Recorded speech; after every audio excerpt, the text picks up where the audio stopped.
Welcome to Cocoa Club. Cocoa Club is a radio program brought to you by Hotchkiss Library of Sharon and Robin Hood Radio. My name is Mrs. Sam. I'm the children's librarian at Hotchkiss Library. Each week, I'll bring you a short story, a poem, and a recipe to suggest pairing with your hot cocoa as you settle in to listen. This week, we did not post a recipe because we figured everyone would be busy making cookies for Santa. Also different this week, we're going to read the first half of The Wonderful Story of Henry Sugar by Roald Dahl. Please go to facebook.com/Hotchkiss Library to find out what the recipe is for next week and to share your thoughts about the story with us. Thanks again for listening.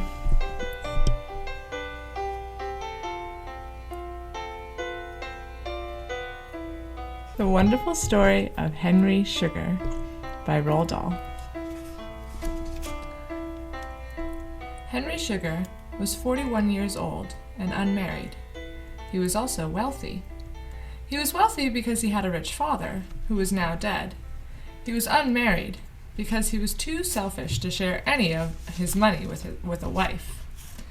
He was 6 feet 2 inches tall, but he wasn't really as good-looking as he thought he was. He paid a great deal of attention to his clothes. He went to an expensive tailor for his suits, to a shirt-maker for his shirts, and to a bootmaker for his shoes. He used a costly aftershave on his face, and he kept his hands soft with a cream that contained turtle oil.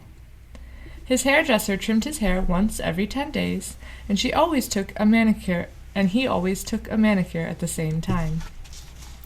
His upper front teeth had been capped at incredible expense, because the originals had been a rather nasty yellowish tinge. A small mole had been removed from his left cheek by a plastic surgeon. He drove a Ferrari car that must have cost him about the same as a country cottage. He lived in London in the summer, but as soon as the first frosts appeared in October, he was off to the West Indies or the south of France, where he stayed with friends. All his friends were wealthy from inherited money. Henry had never done a day's work in his life, and his personal motto, which he had invented himself, was this: "It is better to incur a mild rebuke than perform an onerous task." His friends thought this was hilarious. Men like Henry Sugar are to be found drifting like seaweed all over the world. They can be seen especially in London, New York, Paris, Nassau, Montego Bay, the Cannes, and Saint Tropez. They are not particularly bad men, but they are not good men either. They are of no real importance. They are simply a part of the decoration. All of them, all wealthy people of this type, have one peculiarity in common. They have a terrific urge to make themselves still wealthier than they already are. The million is never enough, nor is the 2 million. Always they have this insatiable longing to get more money, and that is because they live in constant terror of waking up one morning and finding there's nothing in the bank. These people all employ the same methods for trying to increase their fortunes. They buy stocks and shares and watch them going up and down. They play roulette and blackjack for high stakes in casinos. They bet on horses. They bet on just about everything. Henry Sugar had once staked £1,000 on the result of a tortoise race on the Lord Liverpool's tennis lawn, and he had wagered double that sum with a man called Esmond Hanbury on an even sillier bet, which was as follows. They let Henry's dog out into the garden and watched it through the window. But before the dog was let out, each man had to guess beforehand what would be the first object that the dog would lift its leg against. Would it be a wall, a post, a bush, or a tree? Esmond chose a wall. Henry, who had been studying his dog's habits for days with a view to making this particular bet, chose a tree, and he won the money. With ridiculous games such as these, did Henry and his friends try to conquer the deadly boredom of being both idle and wealthy. Henry himself, as you may have noticed, was not above cheating a little on these friends, if he saw the chance.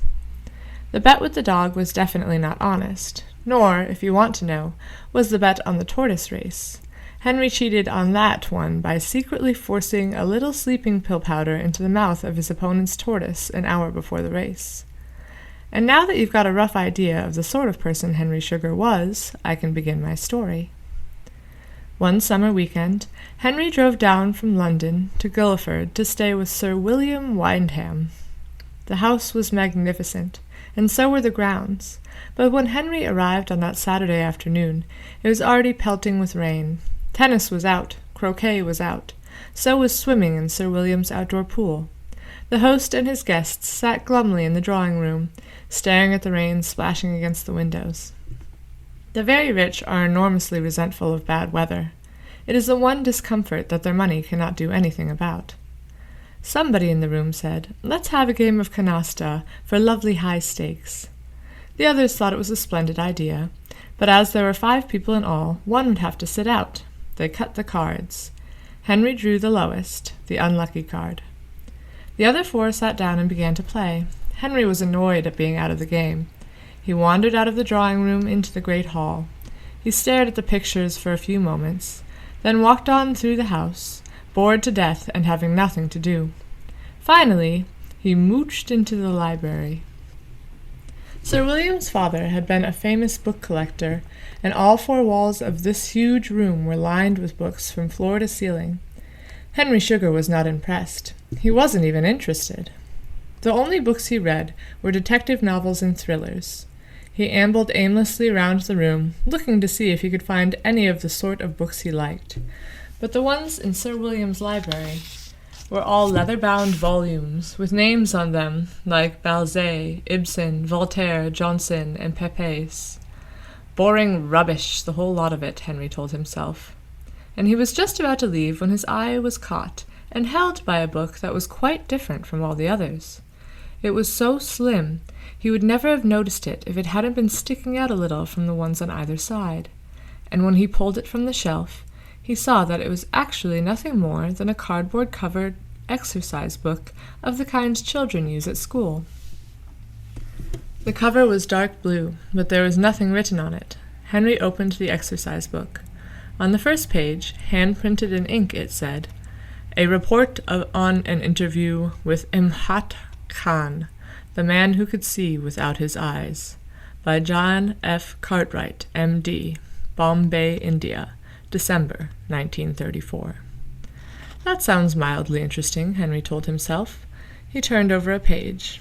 What followed was all handwritten in black ink. The writing was clear and neat. Henry read the first 2 pages standing up. Suddenly he found himself wanting to read on. This was good stuff. It was fascinating. He carried the little book over to a leather armchair by the window and settled himself comfortably. Then he started reading again from the beginning. This is what Henry read in the little blue exercise book. I, John Cartwright, am a surgeon at Bombay General Hospital. On the morning of the 2nd of December, 1934, I was in the doctor's restroom having a cup of tea. There were 3 other doctors there with me, all having a well-earned tea break. They were Dr. Marshall, Dr. Phillips, and Dr. McFarlane. There was a knock on the door. "Come in," I said. The door opened, and an Indian came in, who smiled at us and said, "Excuse me, please. Could I ask you gentlemen a favor?" The doctor's restroom was a most private place. Nobody other than a doctor was allowed to enter it, except in an emergency.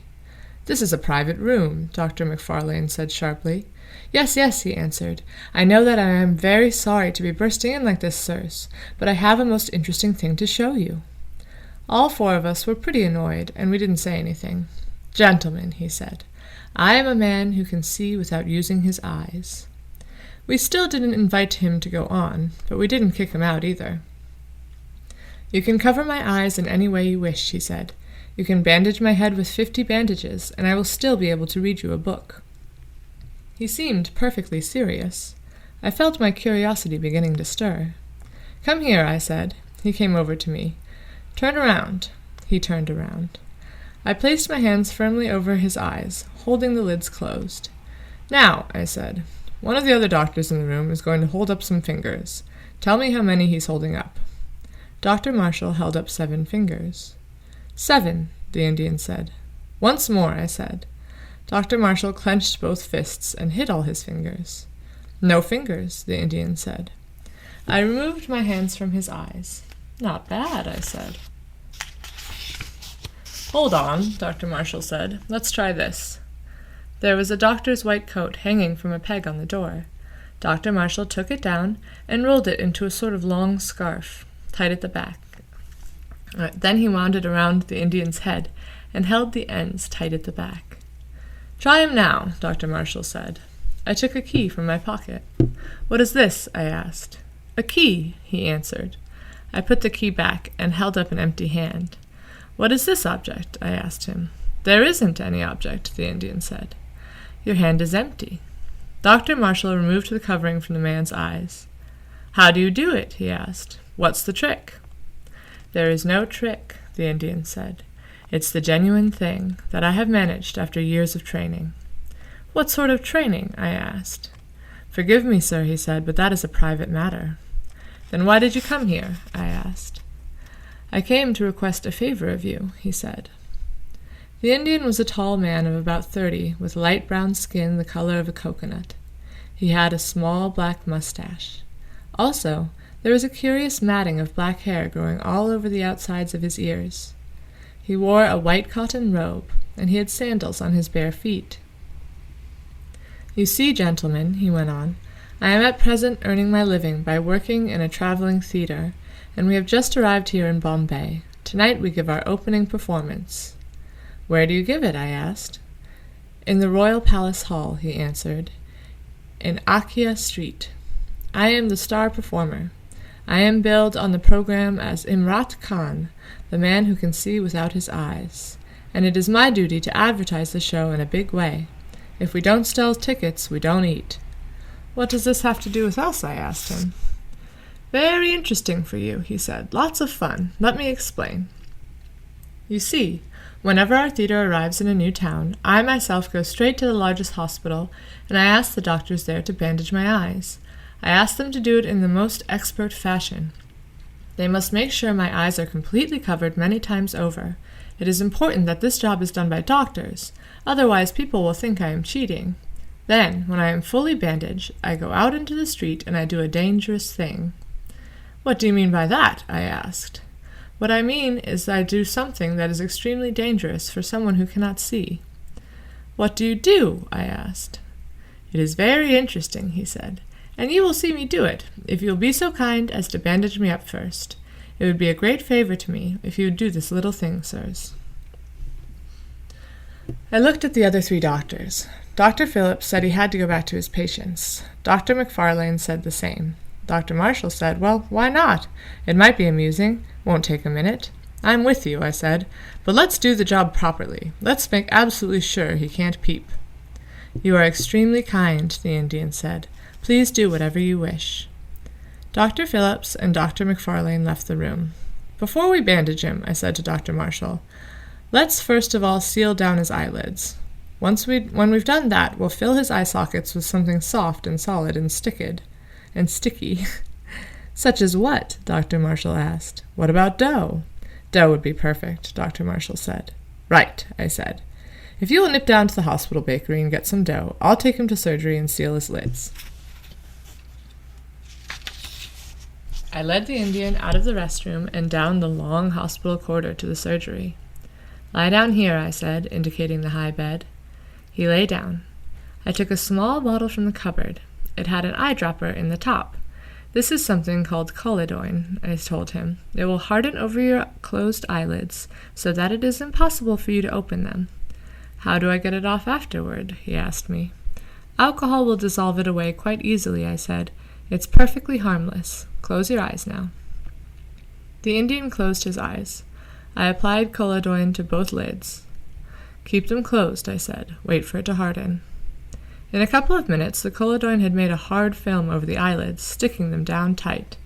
"Try to open them," I said. He tried, but he couldn't. Dr. Marshall came in with a basin of dough. It was ordinary white dough used for baking bread. It was nice and soft.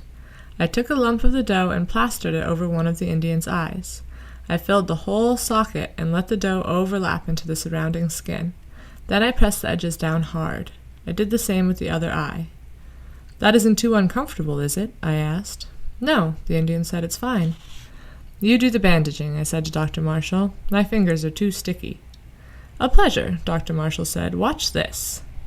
He took a thick wad of cotton wool and laid it atop of the Indian's dough-filled eyes.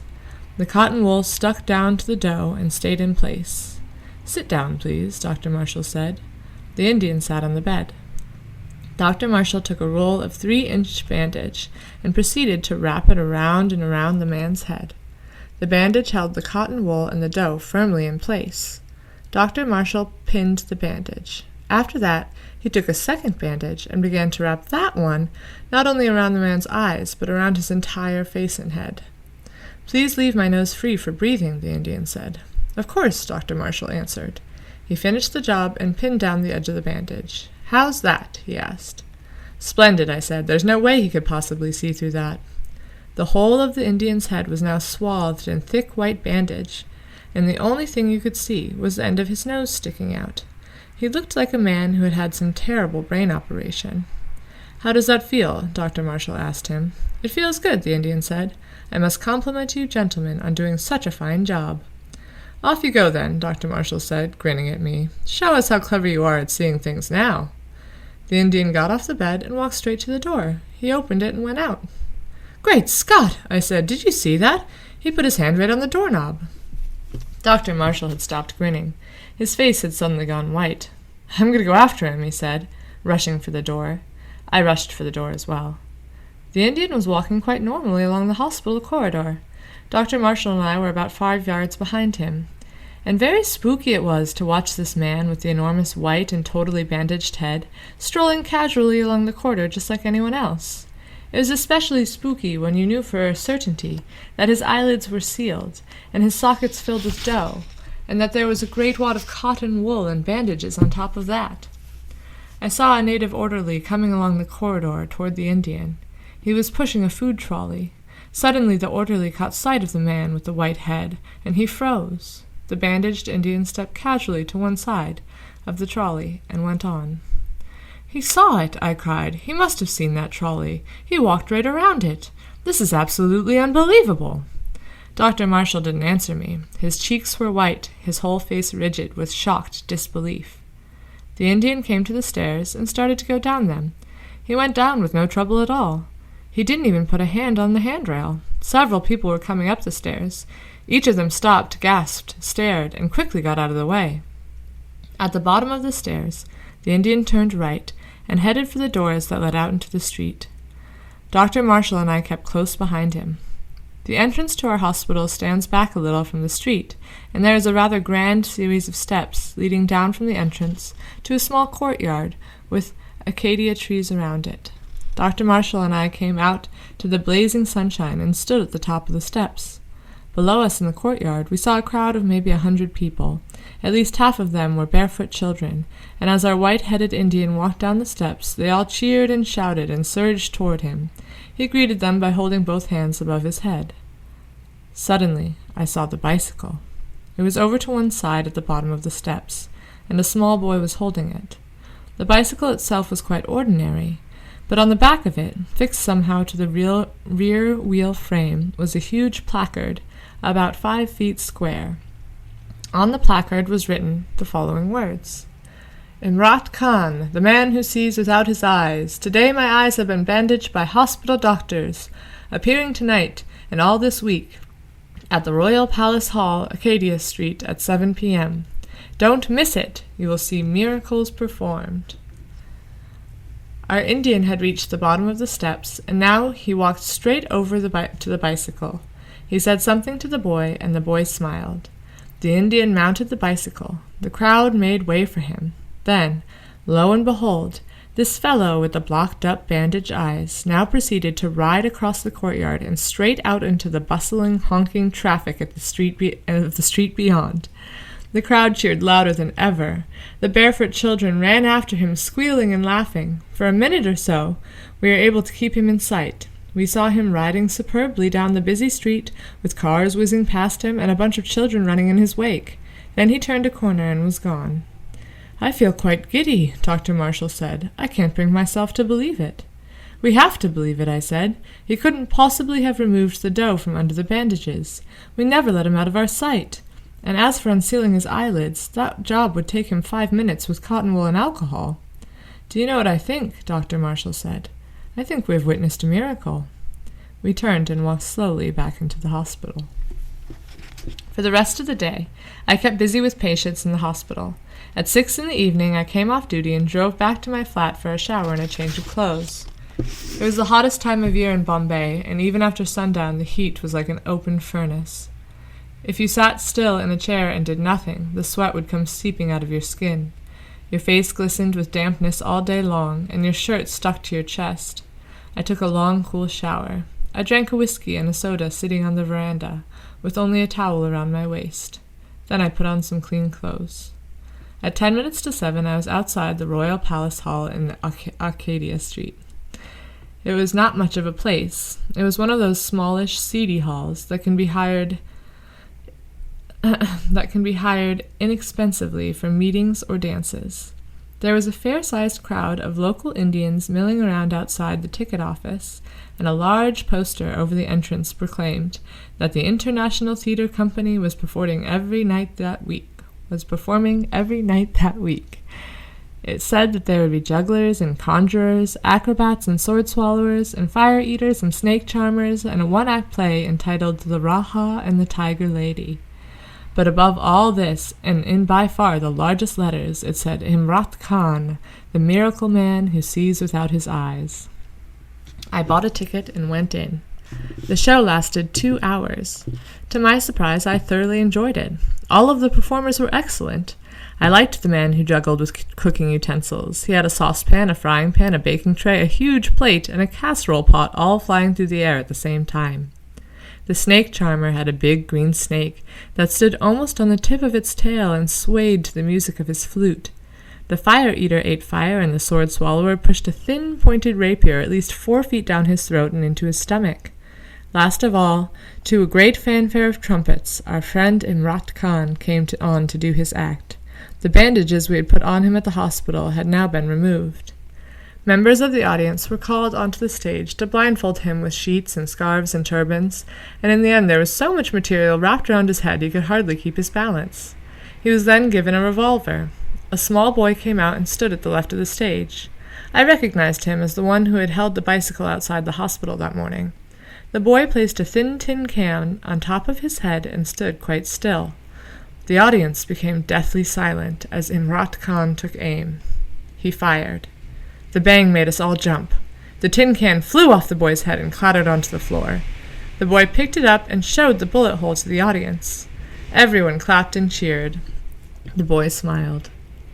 Then the boy stood against a wooden screen, and Imrat Khan threw knives all around his body, most of them going very close indeed. This was a splendid act. Not many people could have thrown knives with such accuracy, even with their eyes uncovered. But there he was, this extraordinary fellow, with his head so swathed in sheets it looked like a great snowball on a stick, and he was flicking the sharp knives into the screen within a hair's breadth of the boy's head. The boy smiled all the way through the act, and when it was over the audience stamped its feet and screamed with excitement. Imrat Khan's last act, though not so spectacular, was even more impressive. A metal barrel was brought on stage. The audience was invited to examine it, to make sure there were no holes. There were no holes. The barrel was then placed over Imrat Khan's already bandaged head. It came down over his shoulders and as far as his elbows, pinning the upper part of his arms to his sides. But he could still hold out his forearms and his hands. Someone put a needle in one of his hands, and a length of cotton thread into the other. With no false moves, he neatly threaded the cotton through the eye of the needle. I was flabbergasted. As soon as the show was over, I made my way backstage. I found Imrat Khan in a small but clean dressing room, sitting quietly on a wooden stool. The little Indian boy was unwinding the mass of scarves and sheets from around his head. "Ah," he said, "it is my friend the doctor from the hospital. Come in, sir, come in." "I saw the show," I said. "And what did you think?" "I liked it very much. I thought you were wonderful." "Thank you," he said. "That is a high compliment." "I must congratulate your assistant as well," I said, nodding to the small boy. "He is very brave." "He cannot speak English," the Indian said, "but I will tell him what you said." He spoke rapidly to the boy in Hindustani, and the boy nodded solemnly but said nothing. "Look," I said, I did you a small favor this morning. Would you do me one in return? Would you consent to come out and have supper with me?" All the wrappings were off his head now. He smiled at me and said, "I think you are feeling curious, Doctor. Am I right?" "Very curious," I said. "I'd like to talk to you." Once again I was struck by the peculiarly thick matting of hair growing out the outside of his ears. I had not seen anything quite like it on another person. "I have never been questioned by a doctor before," he said, "but I have no objection. It would be a pleasure to have supper with you."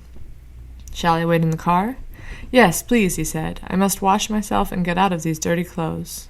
I told him what my car looked like, and I said I'd be waiting outside. He emerged 15 minutes later, wearing a clean white cotton robe and the usual sandals on his bare feet. And as soon as the two of us were sitting comfortably in a small restaurant that I sometimes went to because it made the best curry in the city, I drank my beer with my curry. Imrat Khan drank lemonade.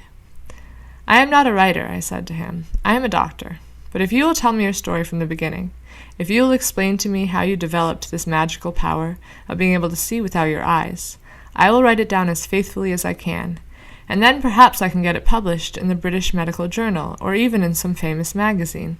And because I am a doctor and not just some writer trying to sell a story for money, people will be far more inclined to take seriously what I say. It would help you, wouldn't it, to become better known?" "It would help me very much," he said. "But why would you want to do this?" "Because I'm madly curious," I answered. "That is the only reason." Imrat Khan took a mouthful of curried rice and chewed it slowly. Then he said, "Very well, my friend, I will do it." "Splendid!" I cried. "Let's go back to my flat as soon as we've finished eating, and then we can talk without anyone disturbing us." We finished our meal. I paid the bill. Then I drove Imrat Khan back to my flat. So that's as far as we're going to read today. Tune in next week to find out what happens and to hear Imrat Khan's story. Thank you for listening to Cocoa Club. Again, participate in the discussion on facebook.com/Hotchkiss Library. All sounds in this recording are from freesound.org.